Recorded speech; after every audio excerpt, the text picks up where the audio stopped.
14 वर्षों के वनवास के दौरान लक्ष्मण एक दिन भी नहीं सोए। किस तरह उन्होंने नींद को हराया। रामायण कथा। पौराणिक कथाओं के अनुसार माना जाता है कि वनवास के 14 वर्षों के दौरान भाई और भाभी की रक्षा के लिए लक्ष्मण कभी नहीं सोए। इस कारण उन्हें गुडाकेश कहा जाता था।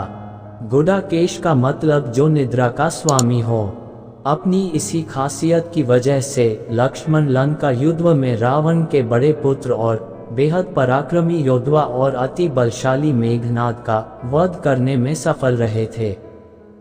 वनवास के 14 वर्षों के दौरान भाई और भाभी की रक्षा के लिए लक्ष्मण कभी नहीं सोए। इसीलिए केवल लक्ष्मण ही ऐसे व्यक्ति थे जो महाबलशाली मेघनाद का संहार कर सकते थे।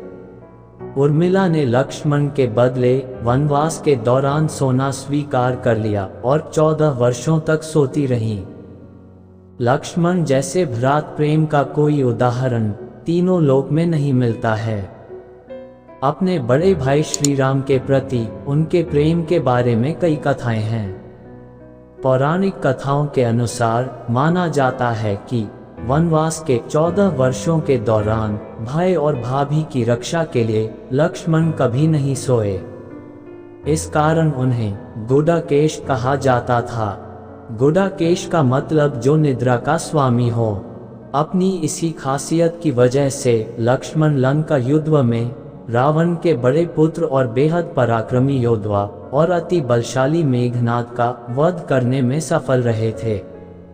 लक्ष्मण ने अपने बाण से मेघनाद का सिर धड़ से अलग कर दिया था। मेघनाद को मिला था वरदान। कथाओं के अनुसार रावण ने स्वर्ग पर अपना कब्जा जमाने के लिए देवताओं पर आक्रमण कर दिया था। इस युद्ध में मेघनाद ने भी भाग लिया था। मेघनाद ने इंद्र सहित सभी देवताओं को परास्त कर दिया, जिसके बाद उन्हें इंद्रजीत के नाम से पुकारा जाने लगा। युद्ध जीतने के बाद मेघनाद जब लंका जाने लगे तो उन्होंने इंद्र को अपने साथ ले लिया। ब्रह्मा जी ने मेघनाद से कहा कि अगर वो इंद्र को मुक्त कर देंगे तो वह उन्हें एक वरदान देंगे। ब्रह्मा जी ने मेघनाद का अमर होने का वरदान तो ठुकरा दिया, लेकिन उन्हें आशीर्वाद दिया कि पृथ्वी पर केवल एक व्यक्ति ही उसका वध कर सकता है जो 14 सालों से सोया न हो। क्या कहा ऋषि अगस्त्य ने। एक बार ऋषि अगस्त्य ने कहा था कि मेघनाद को खुद भगवान श्री राम भी नहीं मार सकते थे, उन्हें तो केवल लक्ष्मण ही मार सकते थे। कथाओं के अनुसार एक बार ऋषि अगस्त्य अयोध्या आए तो लंका युद्ध पर चर्चा होने लगी। तभी श्री राम ने बताया कि किस तरह से उन्होंने रावण और कुंभकर्ण जैसे महारथियों का वध किया था। अनुज लक्ष्मण ने भी मेघनाद और अतिकाय जैसे शक्तिशाली असुरों का वध किया था। ऋषि अगस्त्य ने कहा कि इसमें कोई दो राय नहीं कि रावण और कुंभकर्ण अति शक्तिशाली थे, लेकिन सबसे बड़ा वीर मेघनाद ही था। लेकिन लक्ष्मण ने उसका वध किया।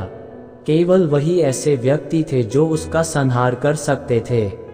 दोस्तों, अगर आप भगवान श्री राम जी के भक्त हो तो चैनल को अभी सब्सक्राइब करें, क्योंकि हम आपके लिए ऐसे ही वीडियो लाते रहते हैं।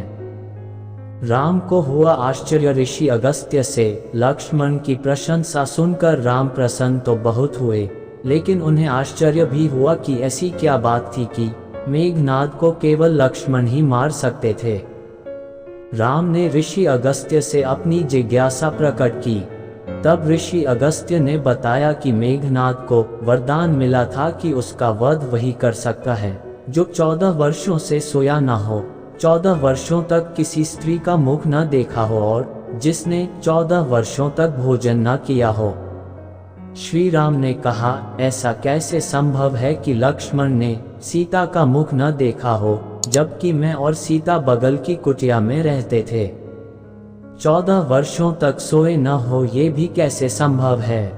फिर 14 वर्षों तक मैं नियमित रूप से लक्ष्मण को भोजन के लिए फल फूल देता था। क्या कहा लक्ष्मण ने। ऋषि अगस्त्य ने कहा कि क्यों न लक्ष्मण से ही ये पूछ लिया जाए। लक्ष्मण ने बताया कि मैंने कभी सीता जी के चरणों के ऊपर देखा ही नहीं, इसीलिए मैं उनके आभूषणों को पहचान नहीं सका था। लक्ष्मण ने कहा कि जब आप फल फूल देते थे तो कहते थे कि लक्ष्मण फल रख लो, आपने कभी खाने को कहा ही नहीं। फिर आपकी आज्ञा के बिना मैं कैसे खाता।